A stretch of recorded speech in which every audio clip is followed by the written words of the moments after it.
At last, after 2.5 months after the initial leaked images of the study series Extinction Optimus Prime and study series Dark of the Moon Q, we finally have the official product shot for the first wave of study series 2025 figures, including the long-awaited study series Extinction knightprime, study series Dark of the Moon Wheeljack or Q, and the re-released repackaging version of study series Dark of the Moon Shockwave.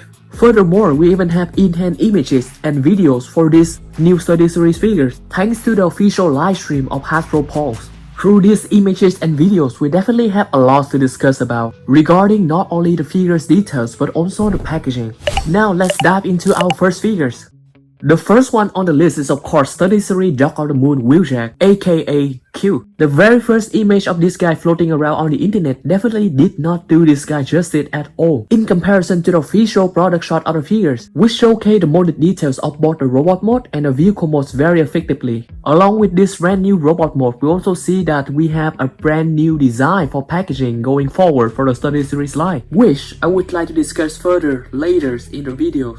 Firstly, regarding the modded detail based on the CGI model of the Dark of the Moon Wheeljack, this figure is definitely a huge step up in the right direction, which ideally captures the proportion of Wheeljack for the Dark of the Moon movie. Even more accurate in comparison to the original Dark of the Moon Deluxe class Wheeljack that was released in 2011, which was frankly a very good figure on its own already, especially when it was released more than a decade ago. And yes, it only took 13 years, but we finally have a better figures than that deluxe class figures. Especially when these figures could accurately capture that face of nightmare from Wheeljack in the Dark of the Moon movie. Although from the side look and the back look, the figures appear to still have quite a lot of keyboard. The keyboard management still doesn't seem to be that bad, and the articulation doesn't seem to be compromised that much. And of course, for compromised robot mode, we'll have a perfect vehicle mode, which both appears to be very clean, and it also have the official logo from Mercedes-Benz. In terms of accessories, the figures will come with two concept art guns from the Dark of the Moon movie. And yes, the figure is already up for pre-order, probably in Hasbro Pulse and Amazon.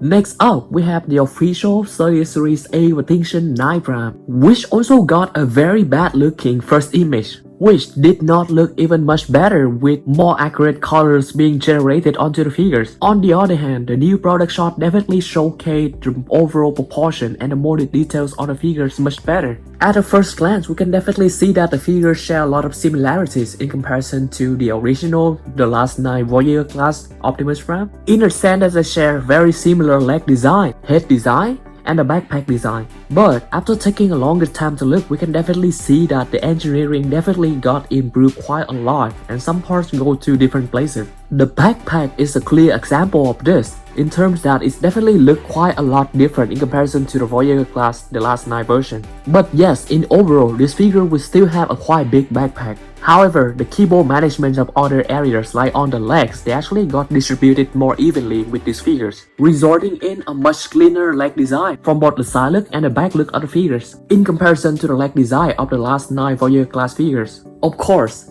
although this figure is better, but it is by no means being perfect. Perhaps the only objectively perfect part of these figures is the vehicle mode itself, which somehow look even better than that of the TLK Voyager class figures, despite having a more accurate robot mode and more articulation. The 2014 Western Star truck mode looks so good that it seemed like it jumped straight out right from the screen from the movie. It's rather unfortunate that we didn't really get a full-on metallic paint job like how it was showcased on the backside of a new packaging of the figures. The more I look at the enhanced images of these figures, it's definitely the more that it grows on me. Especially regarding the weaponry aspect, which initially showcased that the long swords were being too long for this figure, and that the Energon sword would be handheld, just like the Dark of the Moon version, which is not accurate to the Extinction movie. And both of these issues were definitely not the case for these figures in these in-hand images.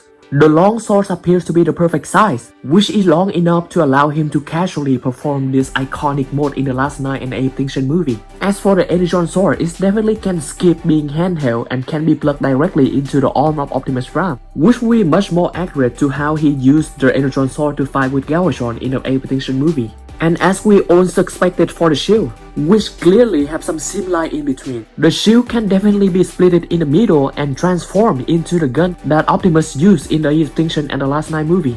All of these incredible accessories alone already set these figures apart and way high up in comparison to the Extinction leader class figure and the limited Nemesis Optimus Prime from the TLK Voyager mold, and even the limited edition San Diego Comic-Con Optimus Prime from the last 9 movie with no additional accessory. And when carrying all of these accessories together, this Optimus Prime looks even more menacing, with a very balanced proportion with his beefy arms and chest. But yet, simply due to the nature of this impossible design, this Optimus Prime still suffers from a very big backpack, just like all of the mainline release of Optimus Prime for Extinction and the last 9 movie in the past. It's interesting that the front hood of the truck is now located on the back of the figures, unlike the previous backpack for the TLK Voyager class figures, which is totally flat. This backpack will be bigger on the very top and then gets thinner as we go towards the bottom. The backside of the legs is definitely the second location that got the most amount of keyboard on these figures. Despite those mentioned keyboards, this figure still definitely looks really good and it still carry a good amount of articulation, especially on the ankle tails.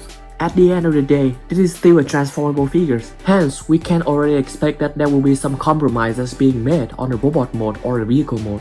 Fortunately enough, if we're still not happy enough with this amount of molded details, movie accuracy, and articulation, we can always go for the AMK Pro Series Optimus Prime option, which is not that much taller than the Voyager class Optimus Prime figures from the Study Series line, and not being too out of scale in comparison to most Study Series figures. The figures appear to already be available on Hasbro Pulse and Amazon for pre-orders.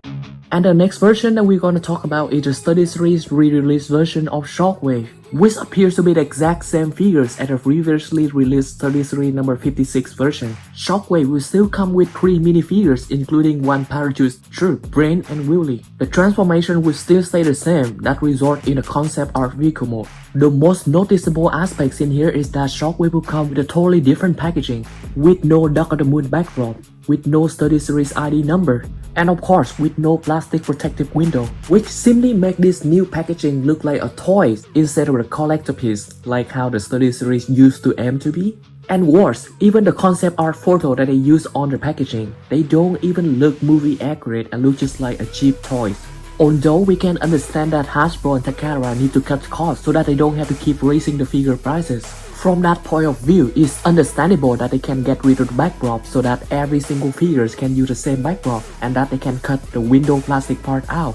However, it absolutely does not make sense why they cut out the Study Series ID number for X figures, which can be simply printed on the front of the packaging, which is tailored per figures anyway, which will definitely cause unnecessary confusion going forward, considering how many figures of the same design that we have had so far, which are all at least slightly different from one another. Imagine how confusing it will be if all of these figures are literally called Study Series Bumblebee Movie Bumblebee or Study Series Volkswagen Bumblebee. Hasbro seems to have messed up quite a lot recently, considering that the box for Study Series hatches is labeled with number 117, the same number as Study Series Bumblebee, while the manual instruction is still labeled with number 94, and it have a totally different insignia from the Decepticon insignia. I still hope that at least the included instruction manual will still have the number for the Study Series ID, despite the fact that even the official listing from Hasbro Pulse doesn't even have the numbers anymore.